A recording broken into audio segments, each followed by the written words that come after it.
দেখো বন্ধুরা, ঝুপঝুপ করে মাংস নিয়ে এসছে রাত্রিবেলা। আমি বলেছি আমি পারবো না করতে, ওই জন্য নিজেই ধুয়ে এই দেখো ম্যারিনেট করছে। এই দেখো ছেলের কাণ্ড, দেখো পারমিশন লাগে না, ঠিক আছে? খাসির মাংস আনার জন্য কারো পারমিশন লাগে। কি দিয়ে ম্যারিনেশন করছিস? আরে আদা রসুন আর কাঁচা লঙ্কার একটুখানি পেস্ট করে নিয়েছিলাম মিক্সিতে, ওই জন্য মিক্সির আওয়াজ উঠছিল।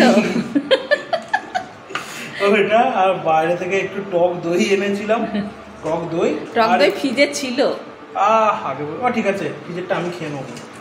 টক দই, একটু হলুদ গুঁড়ো, ব্যাস। আর একটু সরষের তেল একটু দিয়েছি। হ্যাঁ দিয়েছি সরষের তেল, হ্যাঁ দিয়েছি মনে আছে দিয়েছি।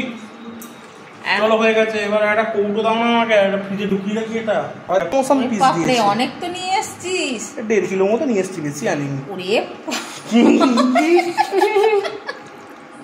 তো চলো বন্ধুরা, ওরা তো সব করলো, ধোয়া বাছা ম্যারিনেট সব করলো।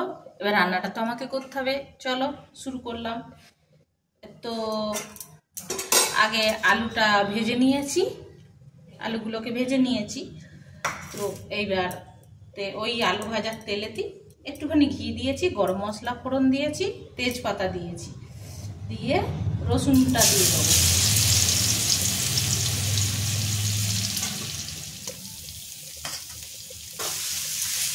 যখন ওর বাবাকে বলছি যে ছেলে মাংস নিয়ে এসেছে, তোর বাবা বললো মাংস নিয়ে এসছে তো সব করলো কে? বলছে মাংসটা রেখে নিচে চলে যেয়ে আমাকে বললো চাও তুমি বাকি ব্যবস্থা করো। তো রসুন ছাড়িয়ে, আদা ছাড়িয়ে, আদা রসুন লঙ্কা মিক্সিতে পেস্ট করে মাংস বেছে দিয়ে রেখে ওর বাবাই গেছে। তারপর উনি ম্যারিনেট করতে এসেছেন। তো ম্যারিনেট করেছে। তো অতটা মাংস তো একসঙ্গে করছি না, একটু রেখে দিয়েছি। আমরা তো 4 জন, আমরা 3 জন আর আমার পারুলওয়ালা থাকে 4 জন, অতটা মাংস একসঙ্গে করছি না। খাসি মাংস তো একটু বেশিক্ষণ ধরে কষতে হয়।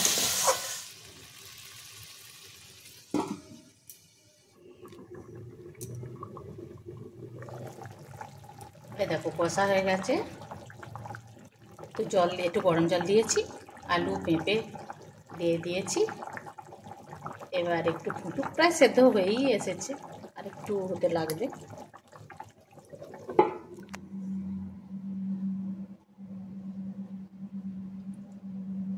এই দেখো রেডি হয়ে গেছে, আমরা খেতে চললাম। টাটা বন্ধুরা, তোমরাও সব খেয়ে নাও। দেখা হবে আবার নতুন ভিডিওয়।